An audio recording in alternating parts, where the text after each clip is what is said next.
telah terjadi mengalir keluar kekayaan kita secara signifikan, ribuan triliun, ratusan miliar dolar tiap tahun. Dan ini bukan data dari kita, ini data internasional, ini data dari lembaga-lembaga internasional, ini data dari PBB. Negara penghasil kelapa sawit terbesar di dunia sempat berminggu-minggu hilang minyak goreng. Sesuatu yang tidak masuk di akal, saudara. Bongkar habis, Presiden Prabowo Subianto nggak mau sugarcoating alias menutup-nutupi realita pahit negara kita. Di depan seluruh menterinya, beliau blak-blakan menyoroti ironi terbesar bangsa ini. Faktanya, Indonesia itu raksasa penghasil kelapa sawit. Tapi anehnya, rakyat kita sempat krisis minyak goreng. Belum lagi kebocoran ribuan triliun uang negara akibat manipulasi laporan dan penyelundupan yang dibiarkan selama bertahun-tahun.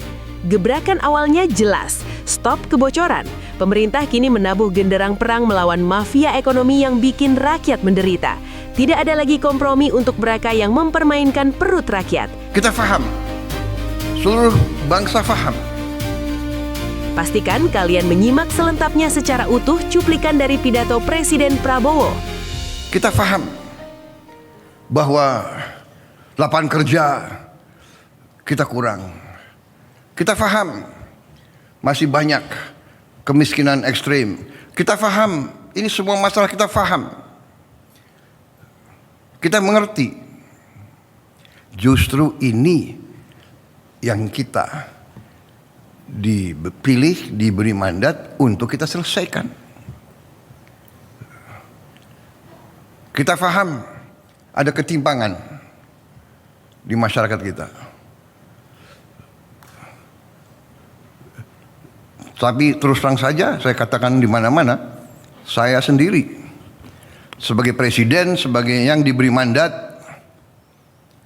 bersama saudara wakil presiden, kita disumpah, saya sendiri tidak menduga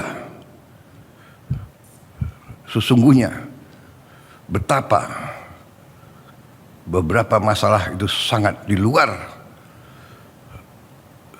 perkiraan kita. Terjadi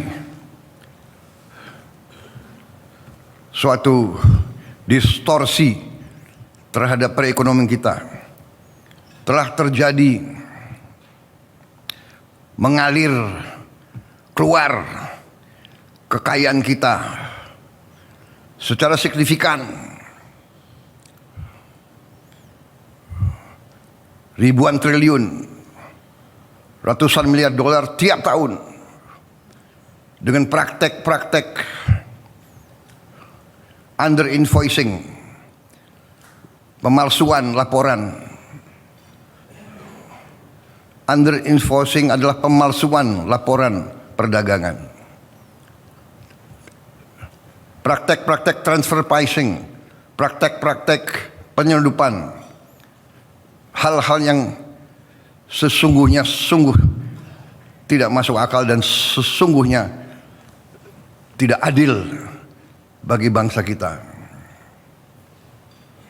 Dan ini bukan data dari kita, ini data internasional, ini data dari lembaga-lembaga internasional, ini data dari PBB di antaranya. Tapi seluruh bangsa sudah merasakan, semua pelaku ekonomi sudah mengerti hal ini, di dalam negeri dan di luar negeri, semua tahu negara penghasil kelapa sawit terbesar di dunia sempat berminggu-minggu hilang minyak goreng. Sesuatu yang tidak masuk di akal, saudara-saudara.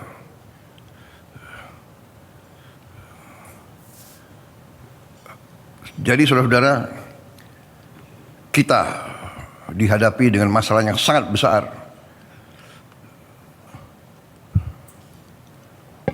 Dengan masalah yang vital. Kalau ini kita biarkan, kalau kebocoran ratusan miliar dolar kekayaan Indonesia dibiarkan terus keluar, kita bisa bayangkan nasib bangsa kita seperti apa. Karena itu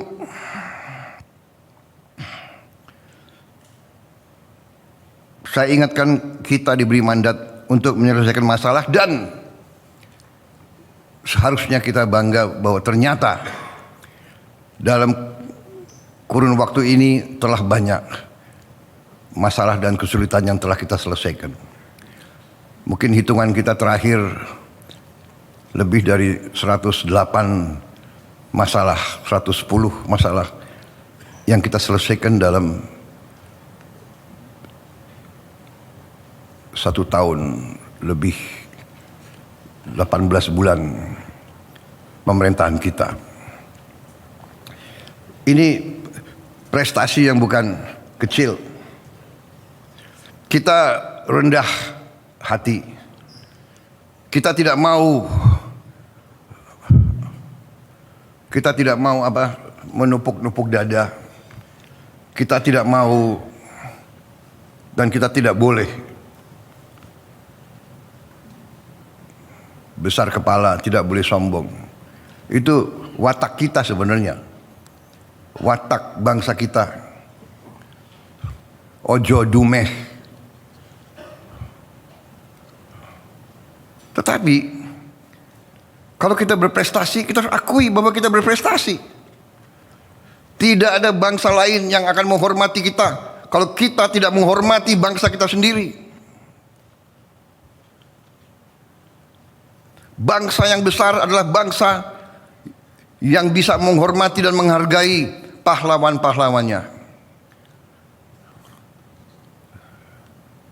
Bangsa yang besar adalah bangsa yang bisa memahami kesulitan dan tantangan yang dihadapinya, tapi juga bisa menghormati dan menghargai prestasi yang dia capai. Saudara-saudara, tanpa kita sadar, karena kita sibuk dengan bekerja, kita ternyata dalam tahap ini ada hal-hal yang sangat membanggakan. Saudara-saudara, setiap negara, setiap perekonomian itu pasti diukur, dan kita punya ukuran. Kita bertanya, apakah bangsa itu bisa memberi pangan, memberi makan untuk rakyatnya? Itu yang paling mendasar.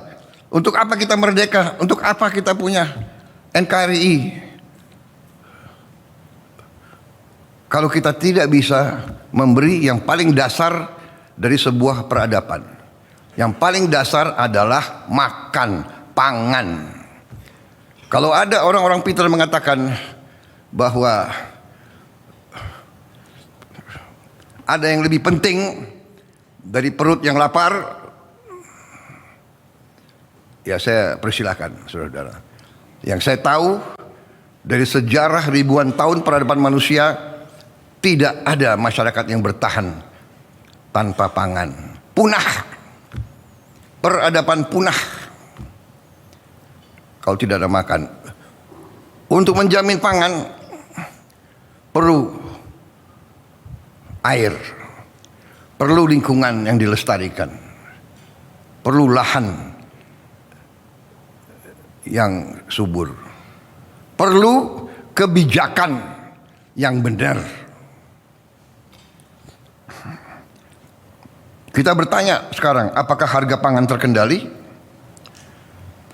Apakah pupuk tersedia untuk rakyat, untuk petani, dan harga yang terjangkau?